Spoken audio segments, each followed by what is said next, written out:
Bismillahirrahmanirrahim. Assalamualaikum warahmatullahi wabarakatuh. Perkenalkan, nama saya Hafidoh dengan NIM 2112175, Prodi Pendidikan Agama Islam, Fakultas Tarbiyah dan Keguruan, UIN Sultan Maulana Hasanuddin Banten. Baiklah, di sini saya akan menjelaskan materi tentang komponen-komponen kurikulum dalam mata kuliah pengembangan kurikulum. Perlu kita ketahui bahwa komponen disebut juga sebagai filosofis pendidikan yang sesungguhnya. Mengapa disebut demikian? Karena di dalam komponen ini terdapat hal-hal yang harus dipenuhi, seperti halnya silabus, strategi, tujuan, isi, evaluasi, dan hal-hal ini harus saling berkaitan agar tercapainya suatu tujuan pendidikan. Nah, di sini saya akan menjelaskan komponen-komponennya. Terdapat 4 komponen kurikulum. Yang pertama komponen tujuan, yang kedua komponen isi ataupun materi, yang ketiga komponen strategi, dan yang terakhir komponen evaluasi.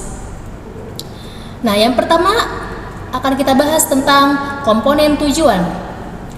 Menurut Bunyamin Esbom dalam bukunya yang berjudul Taxonomy of Educational, beliau mendefinisikan ataupun membagi tujuan kurikulum ini ke dalam 3 hal. Yang pertama, domain kognitif, yakni kemampuan intelektual ataupun kemampuan berpikir.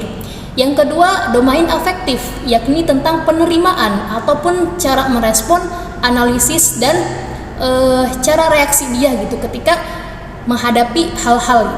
Dan yang terakhir, domain psikomotor, yaitu kemampuan keterampilan ataupun kemampuan skill, seperti halnya kayak pembiasaan diri, menyesuaikan diri. Nah, itu disebut sebagai tujuan domain psikomotor. Ada pula menurut Profesor Dr. Soleh Hidayat dalam bukunya yang berjudul tentang pengembangan kurikulum baru, bahwa beliau berpendapat tujuan kurikulum dirumuskan berdasarkan 2 hal. Yang pertama, perkembangan tuntutan, kebutuhan, dan kondisi masyarakat. Dan yang kedua, didasari oleh pemikiran-pemikiran dan terarah pada pencapaian nilai-nilai filosofis, terutama falsafah negara. Nah, jadi poin yang pertama menurut Profesor Dr. Soleh Hidayat ini, tujuan kurikulum ini lebih mendetailkan ataupun lebih berdasarkan pada tuntutan diri ataupun tuntutan masyarakat, disebut juga sebagai kebutuhan juga gitu. Jadi beliau lebih mendefinisikan tujuan ini ke dalam tuntutan masyarakat ataupun tuntutan kebutuhan. Selanjutnya, dalam kurikulum pendidikan dasar dan menengah, tujuan pendidikan ini diklasifikasi menjadi 4. Yang pertama, tujuan pendidikan nasional atau disingkat TPN. Yang kedua, tujuan institusional. Yang ketiga, tujuan kurikuler. Yang keempat, tujuan instruksional atau tujuan pembelajaran. Itu merupakan komponen-komponen dalam tujuan kurikulum. Yang kedua yakni isi ataupun bahan ajar atau disebut juga materi. Nah, saya akan bahas tentang ketentuan isi kurikulum. Nah, bagaimana sih ketentuan isi kurikulum ini? Ada 4 poin yang sudah saya rangkum. Yang pertama, isi kurikulum ini harus sesuai, tepat, dan bermakna bagi perkembangan siswa. Itu yang pertama. Yang kedua, isi kurikulum ini harus mencerminkan kenyataan sosial ataupun objektif. Yang ketiga, isi kurikulum harus mengandung pengetahuan ilmiah yang telah diuji. Yang keempat, isi kurikulum ini dapat menunjang tercapainya tujuan pendidikan. Itu merupakan ketentuan-ketentuan isi kurikulum.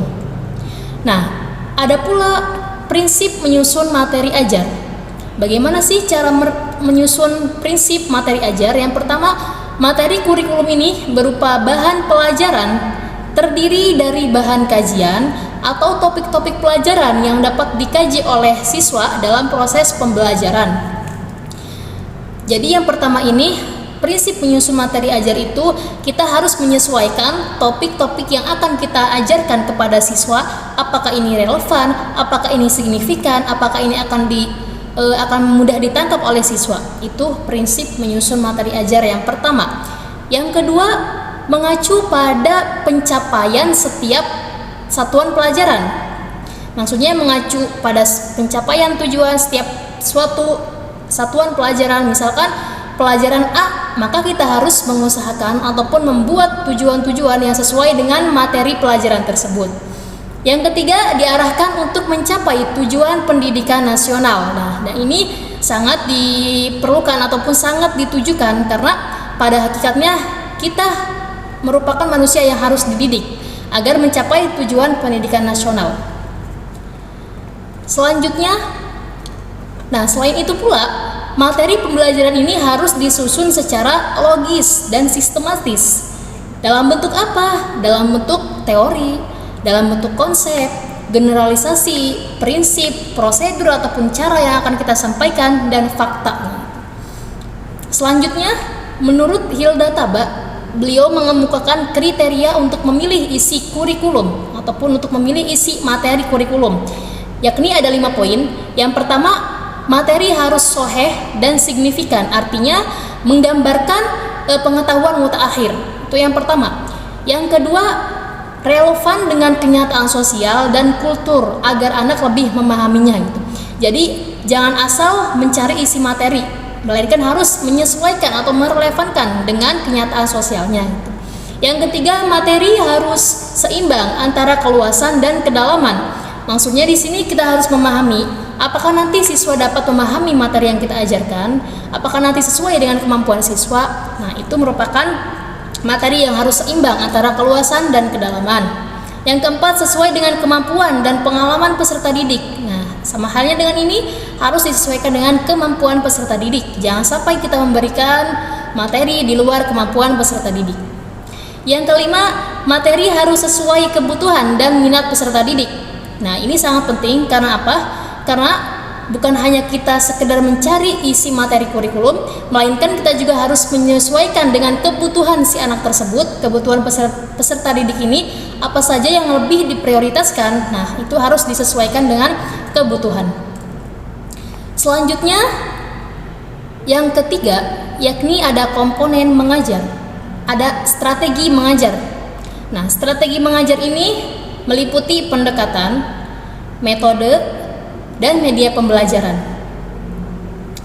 Nah, yang pertama, menurut Rowntree, beliau membagi strategi pembelajaran ini menjadi 3. Yang pertama, strategi ekspositori, yakni menekankan kepada proses penyampaian materi secara verbal dari seorang guru kepada sekelompok siswa. Nah, yang kedua, strategi discovery learning, artinya memahami arti, memahami konsep dan hubungan melalui proses intuitif. Misalkan peserta didik ini diberikan materi yang dimana nanti seorang guru ini memberikan ia waktu untuk bisa memahami materi yang telah disampaikan tersebut dengan intuitif mereka sendiri, itu dengan kemampuan mereka sendiri. Itu merupakan strategi. Yang terakhir, strategi groups dan individual learning, yakni strategi grup ini merupakan strategi kelas yang mana di dalam ruangan kelas ini harus bisa menciptakan, harus bisa menyesuaikan lingkungan ataupun kondisi kelas yang bagus. Selanjutnya yang kedua ada pendekatan. Nah, Roy Killer membagi pendekatan ini ke dalam 2 pendekatan dalam pembelajaran. Yang pertama, pendekatan yang berpusat pada guru. Dan yang kedua, pendekatan yang berpusat pada siswa. Itu merupakan pendekatan. Maksudnya apa sih? Pendekatan yang berpusat pada guru ini, jadi si siswa harus bisa memberikan pendekatan kepada seorang guru. Begitu pula pendekatan guru terhadap siswa harus bisa melakukan pendekatan, baik itu pendekatan persuasif, pendekatan emosional, itu harus saling melengkapi antara siswa dan guru. Agar apa? Agar proses pembelajaran dalam kelas itu dapat berjalan dengan baik, dapat menghidupkan kenyamanan, dan dapat menciptakan suasana yang bagus. Nah, selanjutnya poin ketiga, metode pembelajaran.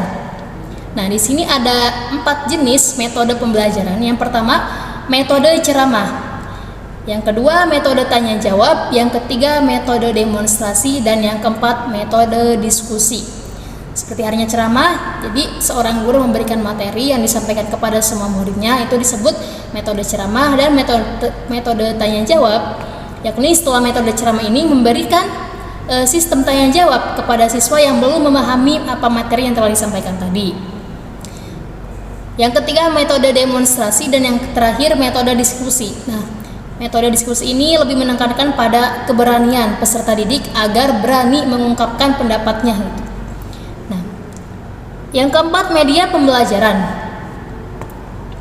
Nah, media pembelajaran ini menurut Briggs, beliau berpendapat bahwasannya media pembelajaran adalah bentuk sarana fisik untuk menyampaikan berbagai informasi pembelajaran.